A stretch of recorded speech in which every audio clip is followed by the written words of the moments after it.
Winter में आप भी अगर बहुत अच्छा फूल चाहते हैं अपने गार्डन में लगाना तो सालविया बहुत ही अच्छा प्लांट है। यह बहुत अच्छे से फ्लावरिंग करता है और एक बार आप इसको ले आएंगे तो बहुत अच्छे से विंटर के सीज़न में बहुत अच्छी फ्लावरिंग करके आपके गार्डन को बहुत ही अच्छा बना देगा।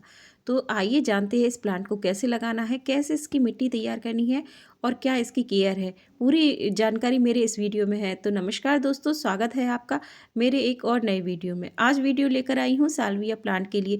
पर इससे पहले मैं आपको मिट्टी बनाना बता देती हूँ कि आप कोई भी प्लांट लगा रहे हैं अपने गार्डन में और उसकी मिट्टी किस तरह से बनाएं कि आपका प्लांट जब एक बार आ जाए तो बस वह परमानेंट हो जाए और आपके गार्डन से नहीं जाए।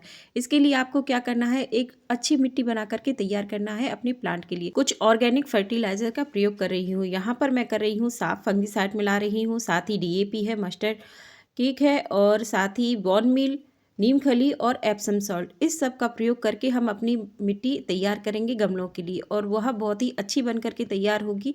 तो यहाँ पर मिट्टी जो बना रही हूँ वो 4 गमलों के लिए बना रही हूँ और प्लांट अभी आपको एक ही लगा कर बताऊंगी। तो यहाँ 4 गमलों की मिट्टी के तैयार करने के लिए यहाँ पर सबको 2-2 चम्मच लिया है। तो यहाँ पर सबकी मात्रा का ध्यान जरूर रखना है, ज़्यादा नहीं लेना है। 2 से 3 चम्मच ले सकते हैं। 4 गमलों की मिट्टी बना रही हूँ। ये है डीएपी। डीएपी के कुछ दाने जो हाथ पर रखे हैं, इस तरह के दाने ही सिर्फ गमले भर में डाल देना सही रहता है। और ये है Epsom salt. Epsom salt plant के लिए बहुत ज़रूरी होता है। और साथ ही है ये नीम खली। नीम खली का भी प्रयोग हम अपनी मिट्टी में करेंगे। और ये है मस्टर्ड केक। जी हाँ दोस्तों, मस्टर्ड केक को भी अपनी मिट्टी में मिला सकते हैं। और यहाँ पर इन सारी चीज़ों को हमें मिला लेना है बहुत अच्छे से अपनी मिट्टी में। और ये है बोर्न मील। जी हाँ दोस्तों, इन सबको हम अपनी मिट्टी में मिलाएंगे। अगर आपके पास इनमें से कुछ नहीं है तो कोई बात नहीं है, साथ ही मिला रहे हैं साफ का फंगिसाइड और कुछ सूखी हुई पत्तियां जो अपने गार्डन से ही निकलती रहती हैं, अपने प्लांट से ही निकलती हैं, इनको भी सुखा करके रख लीजिए। और जब आप गमला तैयार कर रहे हैं तो उसमें इसका सबका प्रयोग कीजिए। और ले रहे हैं यहाँ पर पुराने गोबर की खाद। ये काफ़ी पुराना गोबर है और देखिए किस तरह से ये बिल्कुल ही ज़्यादा अच्छी खाद बन करके तैयार हुआ है। तो इन सबको मिला करके हम अपने प्लांट की मिट्टी को तैयार करेंगे।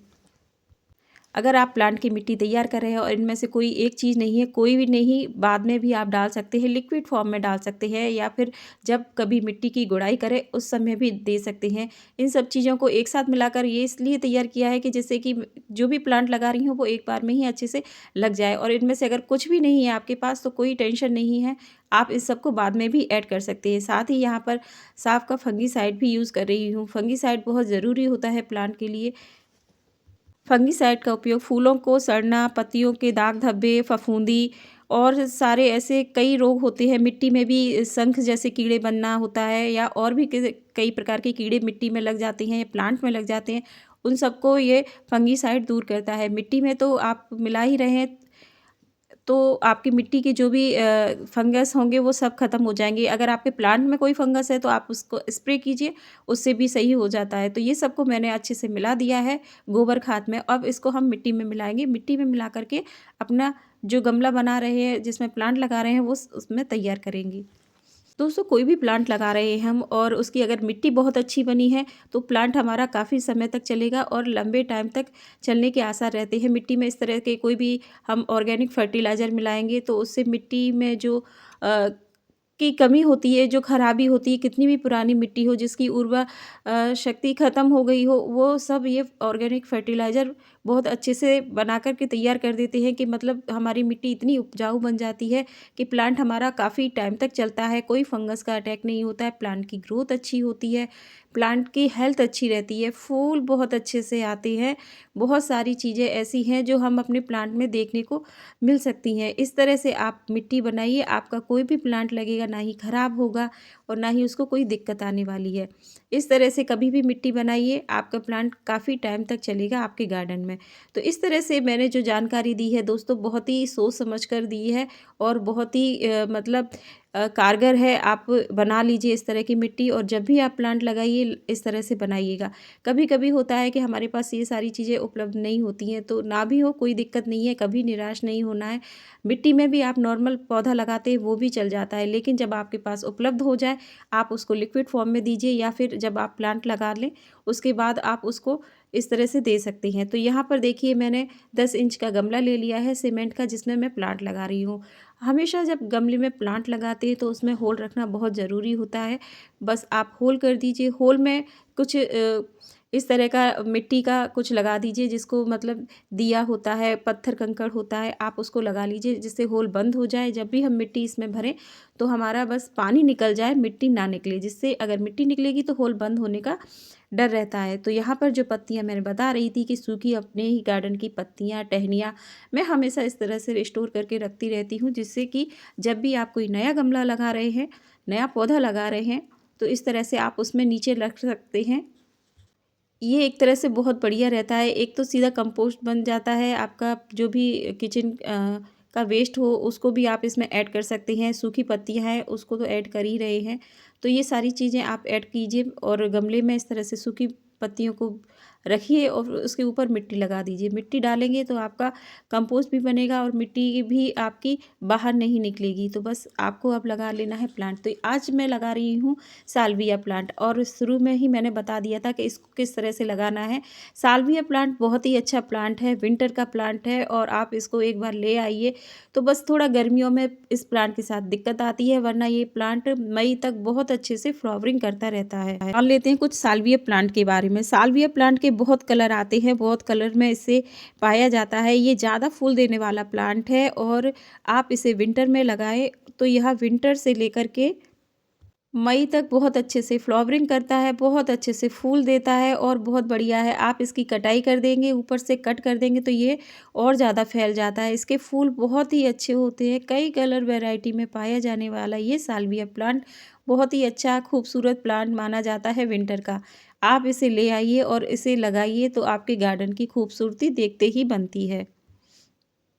अभी बात करते हैं इस प्लांट की मिट्टी के बारे में। तो देखिए मिट्टी तो मैंने आपके सामने बना ही रही हूँ। मिट्टी ऐसी बनानी है कि जिसमें पानी रुके नहीं।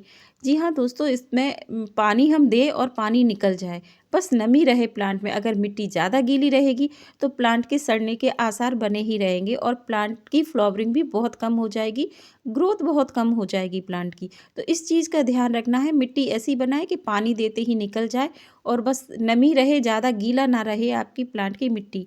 करते हैं इसको कैसी जगह रखना है। तो दोस्तों, इसको ऐसी जगह रखना है जहाँ पर इसे 4 से 6 घंटे की धूप अच्छे से मिलती रहे। ये विंटर वाला पौधा है लेकिन मई तक अच्छे से चल जाता है। तो आपको जब तक विंटर है आप ऐसी जगह रखिए, ऐसी धूप में रखिए। विंटर में तो फुल सनलाइट में रखना ही रखना है। जब जैसे मार्च के बाद जो मौसम चेंज होता है, आप फिर इसको ऐसी जगह रखिए कि जहाँ पर इसको बस 2 से 3 घंटे की धूप आए और डायरेक्ट धूप ना लगे।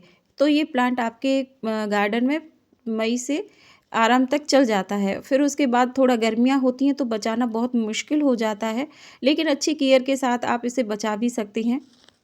लेकिन जैसे कि अभी सर्दियों का सीज़न है तो आप इसको ऐसी जगह रखिए जहाँ दिन भर की धूप मिले और सर्दी का असर इस पर कम हो, क्योंकि अगर ज़्यादा सर्दियों वाली जगह में खुले में रहेगा तो इस प्लांट में फ्लावरिंग कम होने लगेगी, इसकी पत्तियों पर इसका असर जल्दी देखने को मिल जाएगा। अगर आपके प्लांट खुले में रखा हुआ है और सर्दी का जैसे मौसम चल रहा है तो आपको इसका असर इसकी पत्तियों पर देखने को मिलेगा, क्योंकि इसकी पत्तियाँ पीली होकर सड़ने लगेंगी और गिरने लगेंगी, प्लांट की ग्रोथ बहुत कम हो जाएगी। कभी कभी इस प्लांट के फूल में भी बीज आ जाते हैं। तो आपको अगर नहीं पता है तो मैं ये भी बता दूं कि इस के फूल जब सूखने लगे तो आप इसके फूल को हटा लीजिए। हटाकर थोड़ा सा हाथ से हथेली से रगड़िए और उसमें काले कुछ बीज नज़र आएंगे। अभी तो मेरा प्लांट नया है तो अभी इसमें बीज नहीं आए हैं। फूल पकने के बाद बीज आ जाते हैं और इसको हम अपने सुखा कर के छायादार जगह में रखेंगे। फिर उसको अगले सीजन में सितंबर में लगा देंगे तो फिर से आपका एक नया प्लांट बन कर के तैयार हो जाएगा। तो दोस्तों, ये सारी जानकारी मैंने साल्विया प्लांट के लिए दी है और बताया है कि आप किसी भी प्लांट की मिट्टी को बनाइए तो इस तरह से बनाइए कि आपका प्लांट एक बार आ जाए तो बहुत टाइम तक चले। तो ये सारी जानकारी आपको कैसी लगी प्लीज़ कमेंट कर ज़रूर बताइएगा। साथ ही बताइएगा कि आपने अभी तक सर्दियों में ये साल्विया प्लांट लगाया है कि अभी तक नहीं लगाया है। बहुत ही कलर वैरायटी में मिलने वाला ये प्लांट आप एक बार लाइए और आपके गार्डन को खूबसूरत बनाइए। साथ ही मेरे चैनल पर नए हैं तो चैनल को सब्सक्राइब कीजिए, वीडियो को लाइक कीजिए और कमेंट तो आपका बनता ही बनता है। Thank you for watching my video.